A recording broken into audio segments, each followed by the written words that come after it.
Here's something wild. We spend more time learning to drive a car than learning how to maintain the single most important connection in our adult lives.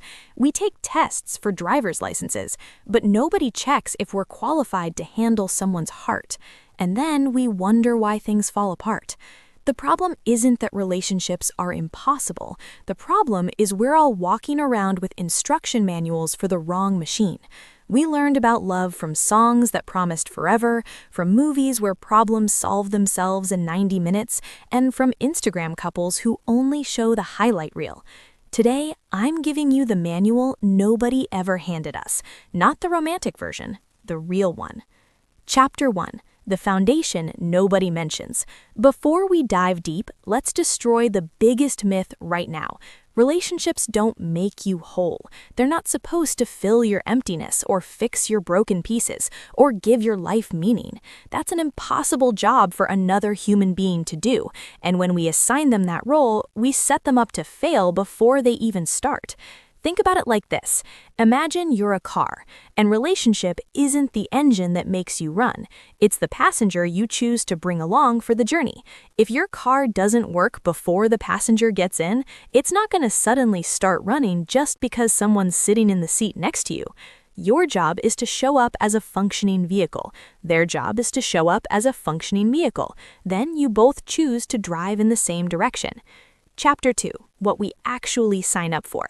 Nobody tells you this part. When you enter a relationship, you're essentially saying, I'm willing to witness your absolute worst moments and stick around anyway. You're signing up to see them sick, grumpy, insecure, and stressed. You're agreeing to watch them fail at things, make mistakes, and be completely wrong sometimes. You're committing to seeing them without makeup, without filters, without the polished version they show the world. And here's the wild part. They're doing the same for you.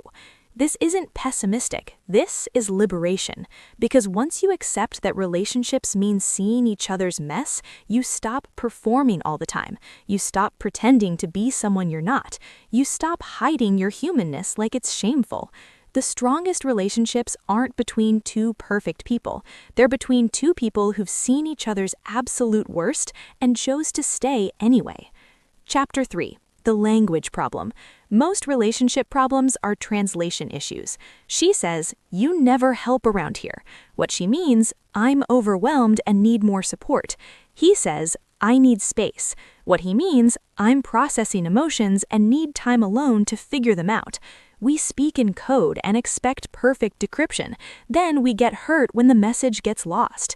Here's your new rule. Say what you actually mean, not what sounds nice, not what you think you should say, what you actually need. I'm scared you're losing interest in me is vulnerable and honest. Why don't you text me anymore is accusatory and vague. Same concern, completely different outcomes. The person who learns to speak plainly about their needs will always have better relationships than the person who expects their partner to be a mind reader. Always. And here's what makes this harder. Most of us were never taught how to identify our own needs, let alone communicate them. We're walking around feeling upset without understanding why. We're reacting to triggers we can't name. We're expecting our partners to solve problems we haven't even articulated to ourselves. Start here. When you're upset, pause. Ask yourself what you're actually feeling, not just angry or sad, but specifically what's underneath that. Are you feeling dismissed, unappreciated, scared, lonely? Once you know what you're feeling, you can communicate it clearly. Chapter 4. The Growth Trap. This is where good people make terrible mistakes. You meet someone with potential. You see who they could become. You fall in love with the future version of them instead of the current version standing in front of you. Then you spend months or years trying to mold them into that vision. You give feedback, you suggest changes, you hint at improvements. You're confused why they're not becoming the person you know they could be. Here's the brutal truth. People change for themselves, not for you. Your love is not transformation magic. Your support is not a guarantee of growth. Your belief in someone's potential does not obligate them to live up to it. Date the person who exists today, not the person they promise to become. not the person they could be if they just worked on themselves. The person showing up right now, flaws included. If you can't accept them exactly as they are today, you're not in a relationship. You're running a rehabilitation program. And rehabilitation programs disguised as relationships always fail. Always. Because the person being fixed eventually realizes they're a project, not a partner, and nobody wants to be someone's fixer-upper. Chapter 5. The Fight Formula. Every relationship argument follows the same pattern. Someone feels hurt, someone feels misunderstood. Both people want to be right. Nobody wants to be the first one to soften. But here's what changes everything. The goal of an argument isn't to win, it's to understand. When you fight to win, you attack. You bring up past mistakes. You aim for weak spots. You keep score. You walk away satisfied when you've proven your point, but the relationship takes damage. When you fight to understand, you ask questions. You listen more than you defend. You're willing to admit when you're wrong. You walk away knowing your partner better than you did before, and the relationship gets stronger. The couples who last aren't the ones who never fight. They're the ones who learned how to fight without destroying each other in the process. Here's a practical tool. When you're in an argument, try saying, "Help me understand your perspective." Those 6 words change everything. They shift the dynamic from combat to collaboration. They signal that you're trying to get on the same team instead of battling from opposite sides. And here's the hard part. Sometimes your partner's perspective will make sense, and you'll realize you are wrong.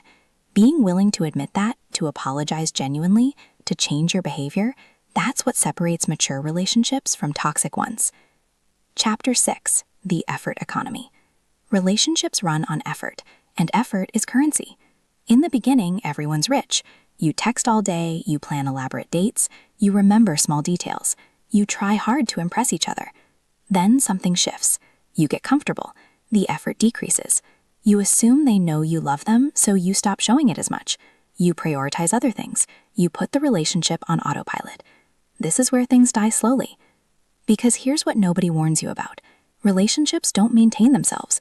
They require active investment, continuous deposits into the emotional bank account, regular proof that this person still matters to you. The couples who make it aren't necessarily more in love. They just never stopped trying. Think about it like a garden. You can plant the most beautiful flowers, but if you stop watering them, stop pulling weeds, stop tending the soil, eventually everything dies. The initial planting doesn't guarantee the garden survives. The ongoing maintenance does. Your relationship is the same. The initial spark doesn't guarantee longevity. The daily choice to invest effort does. And effort doesn't always mean grand gestures. Sometimes it's listening to the same story they've told 3 times because they're excited about it. Sometimes it's making their coffee the way they like it. Sometimes it's choosing to stay present during dinner instead of scrolling your phone. Small, consistent deposits matter more than occasional big withdrawals. Chapter 7. The Independence Paradox. Here's something that sounds backwards but is absolutely true. The healthiest relationships are between 2 people who don't need each other. They want each other, they choose each other, but they don't need each other to survive. They have their own friends, their own interests, their own sources of fulfillment. They can be happy alone and happier together.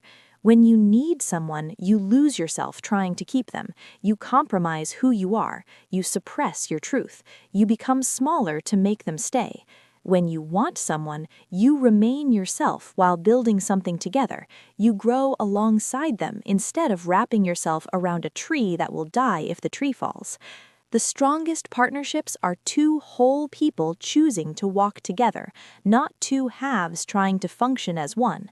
This is why the phrase, "my other half," is actually dangerous. You're not half a person looking for completion. You're a complete person choosing to share your life with another complete person. Maintain your friendships, keep your hobbies, pursue your individual goals, have experiences without your partner. This isn't distance, this is health. You can't bring anything to the relationship if you've dissolved yourself completely into it. Chapter 8. The Exit Signs.